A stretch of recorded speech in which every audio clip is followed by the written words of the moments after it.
d'un point de vue étymologique, l'économie, c'est un mot grec qui parle en fait qu'on pourrait définir comme étant la gestion des affaires quotidiennes, c'est-à-dire de la maison. Effectivement, d'échanges entre groupes, donc on pourrait essayer de voir ça comme étant l'aspect économique tel qu'on le définit aujourd'hui. À l'époque de la paléohistoire, ben, l'objet en lui-même est souvent très peu important. Ce qui compte, c'est le lien qu'on va créer avec l'autre. L'objet échangé, c'est toute cette notion, effectivement, d'alliance ou d'amitié, de lien qu'on va créer avec l'autre. Ce qui fait que parfois, l'objet a une importance extrêmement relative. Et ça, c'est très différent de l'économie telle qu'on le voit aujourd'hui, où la plupart du temps, l'objet est au centre de l'échange. Ça a contribué d'une façon ou d'une autre au système économique mondial. Si on verrait finalement dans la paléohistoire les racines du système économique mondial, parce que tant qu'on va être des populations de chasseurs-cueilleurs-collecteurs, je vous le rappelle, 99% de l'histoire, de notre histoire humaine, ben, l'échange n'est pas une obligation.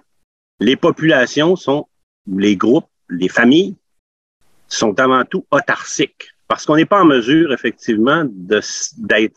On ne peut pas compter sur l'échange pour survivre.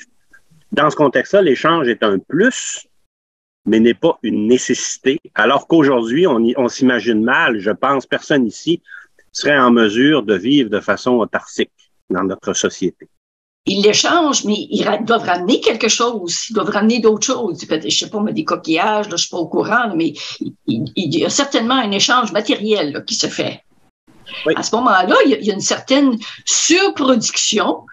Puis même s'il n'y a pas d'échange d'argent comme on l'entend aujourd'hui, il y a certainement une notion d'acquérir quelque chose qu'on n'a pas sur le territoire en échange quelque chose qu'on apporte à eux qui n'ont pas le produit qu'on apporte.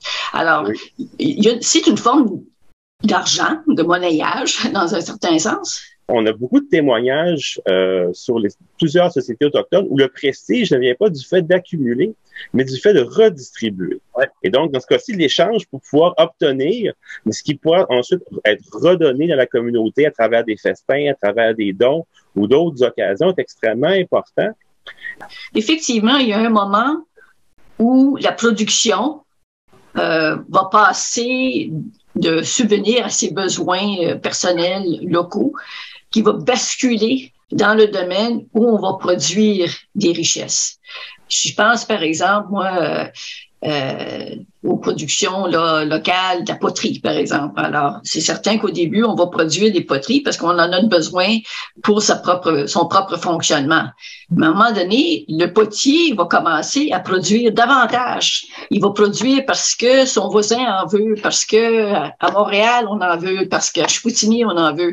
On est intéressé à les acheter. Donc, à ce moment-là, on produit des richesses. Donc, il y a un moment de rupture qui fait que la production locale va devenir une production industrielle. Oui, puis ça, on le voit avec un type d'objet qui m'a frappé parce que quand j'ai étudié ce qu'on pourrait appeler maintenant la contrebande ou le commerce étranger, c'était les perles de Wampo. Donc, ce coquillage, une espèce de palourde qu'on trouve sur la côte est de ce qui est les États-Unis maintenant. Ça a commencé quand même plusieurs siècles. Ça a commencé l'utilisation avant le contact avec les Européens. C'est transformé avec des outils, donc avant les outils en fer et en acier qui sont venus d'Europe. Mais on voit aussi une accélération de ce transfert-là, d'utiliser ces perles-là pour faire des petits tubes de coquillage, pour faire des objets qui peuvent avoir une valeur décorative, symbolique, et aussi qui portent des messages diplomatiques. Ça se déplace vers le monde iroquois, si on veut, ensuite vers les Grands Lacs, et comment les Européens vont vouloir en avoir pour participer, pour pouvoir faire de la diplomatie selon les codes autochtones. Et il y a une demande qui s'accélère, et c'est plus artisanal comme au début. Donc, il y a une petite industrie du Wampo, mais on voit que la transformation ne se fait plus sur la côte.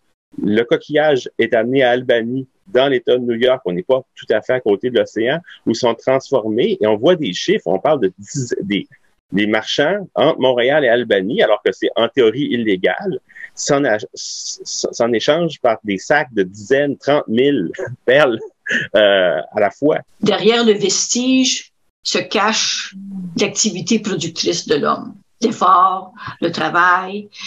Puis, au-delà de ça, bien, ce qu'on va voir, c'est qu'il y a une étendue progressive de son occupation du sol, de l'appareillage qu'il va utiliser. Et à un certain moment donné, ça va devenir économique dans le sens qu'on l'entend aujourd'hui.